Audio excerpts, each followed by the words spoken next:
Hello, I'm Carly Fairbrother. I'm the host of The Last Grown Up in the Woods, and today I'm going on a camping trip, which is a lie. I shot a video of me going on a camping trip, just like a 15-minute walk into the woods behind my house, and all the footage from the first day has disappeared. So actually I'm filming this video 3 weeks later. I'm actually going to change the purpose of the whole video a little bit because, a bunch of the footage is missing. It's actually going to be about the quest for the perfect stove. I currently use a isobutane stove with canisters, and those are hard to recycle in Hope, and I have to buy new ones every time, and they're $5 a piece. So you end up using a lot of money on fuel, and I'm trying to look for a light and free option. I'm going to turn the camera off because I'm walking down a steep trail, and I don't want to make a wrong step and fall off the edge of a cliff because that would be no fun. Good morning. It's a bright and beautiful 7 a.m. I'm kind of hungry now, so I guess I'll get up. Okay, I'm up and at 'em and sort of awake. So I want to cook breakfast here. I watched a video yesterday where Survivor Johnnny was making up a little stove, and I wanted to see if I could do the same thing using just my multi-tool. Okay, so I'm going to start by making a hole right in the side here.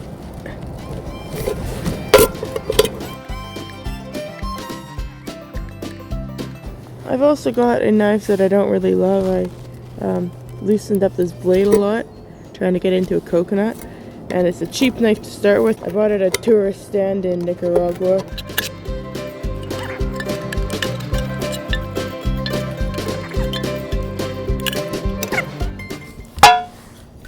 Okay, so that's to help feed my fire and also to help to give it some air.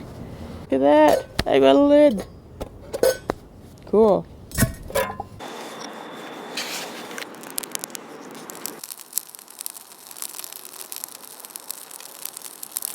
Okay, let's make some bannock. Ooh, a millipede. Okay, so I had a hard time with the bannock, keeping it hot enough, and now all the lard's soaked into the bannock. So, it didn't seem to work too well with that, but with my cup of water, it's kind of sitting inside there, and the fire's doing a lot better. It's actually working beautifully with this little stove. I think it's because more smoke can get out top there.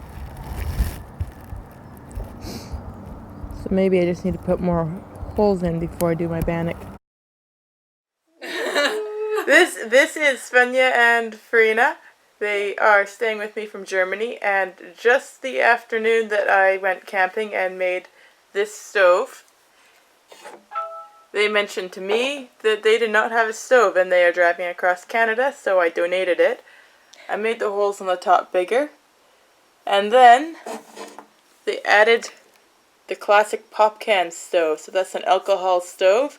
They can put it in there in case they don't have enough dry wood to burn.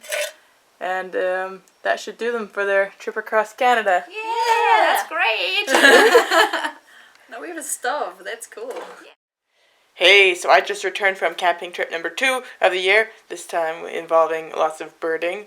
And I found a pygmy owl, so that was cool. On this trip, I decided to try out a slightly improved version of the tin can stove that I tried to make before.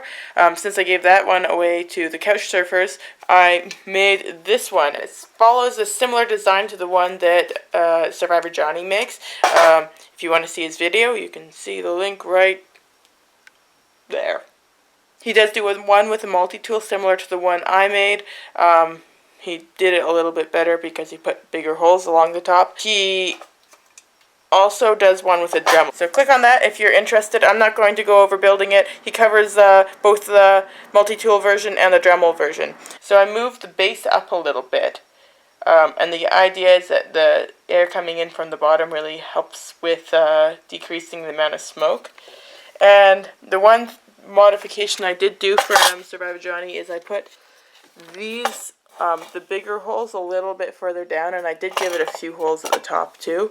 And the reason for that is when I take my cup, which I like to take with me, it balances in there nicely. So I like that with the way that sat there, and then we still get smoke escaping when I'm using my cup. I decided to try to use the old pop can alcohol stove for the inside of here. I made one at home before I left. I followed some instructions I found online, and they didn't actually work. I just couldn't get it to stay lit, and it didn't burn hot enough. I took it apart, and then I spilt it, and ended up spilling burning methyl hydrate all over my leg, as you can see here.